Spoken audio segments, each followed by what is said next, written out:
aren't they? Yes, that's right. This is Flamanville in northern France. It's the site of a huge nuclear plant. It's bigger and it's supposed to be safer as well than existing plants. Well, as you say, Tuesday saw the arrival of the site's new domed roof, a precision job, as Stephen Carroll now reports.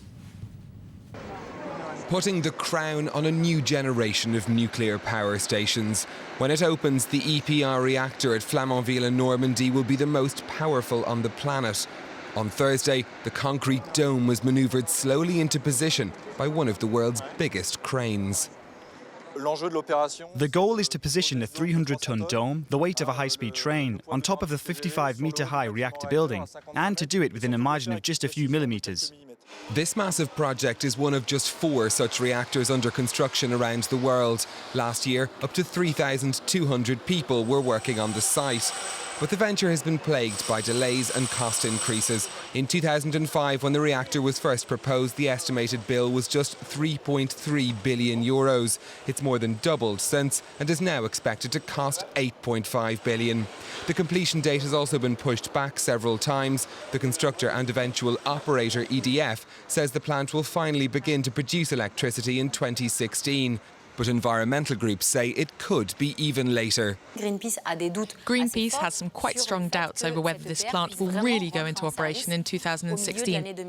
Any new delays will increase the cost even more. The dome will now be covered with 7,000 tonnes of concrete. Then the project will proceed with the installation of the technical and nuclear elements. Stephen Carroll reporting there. Well, let's get some of the day's company news now, and more evidence of a slowdown in the cosmetics market. L'Oreal said that sales in North America in particular slowed in the second quarter. Overall, the owners of Garnier Shampoo and Lancôme Skincare said that sales were up 4.7% in the first 6 months of the year. Another fine for the British bank Barclays. It's been told to pay $470 million by the electricity market regulator in the US. Now, it says Barclays manipulated prices in California and other states. The regulator claims text messages from Barclays employees showed them boasting about rigging the energy market. Barclays says it will fight that charge, though.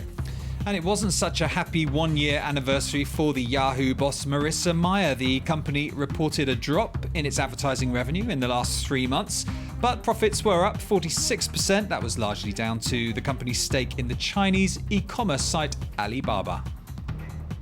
Going to talk markets now. How are they doing in Asia? Yes, let's take a look at the Asian markets. The Nikkei, the Japanese markets closed and the Nikkei was just up there, very slightly, managing to creep back into positive territory by the end of trading. The Shanghai Composite, the one that's slipping back. And investors, Stuart, will be looking to Washington, D.C. later this Wednesday. That's because the head of America's central bank, Ben Bernanke, will be testifying, as he does twice a year, in front of Congress there. And as we know, investors will be looking to hear any more signs about this bond buying program, the monthly $85 billion that the Fed is spending on bonds. They'll be wanting to know whether that's going to taper, whether he's going to start winding that down. For the time being, he's been saying it's going to continue for the foreseeable future. So we'll see what he says today and tomorrow, Thursday, as well.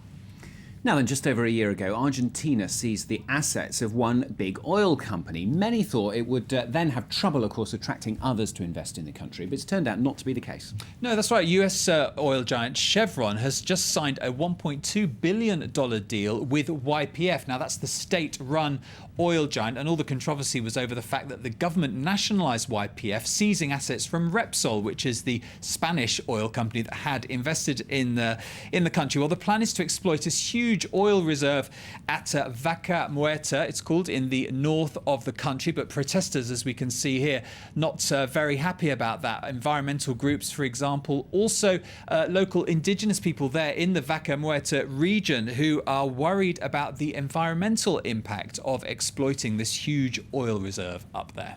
OK, Matthew, thank you very much. That's Matthew with The Business on France 24. He's back, of course, just under an hour's time, so stay tuned for that. Now, though, it's time for today's Focus.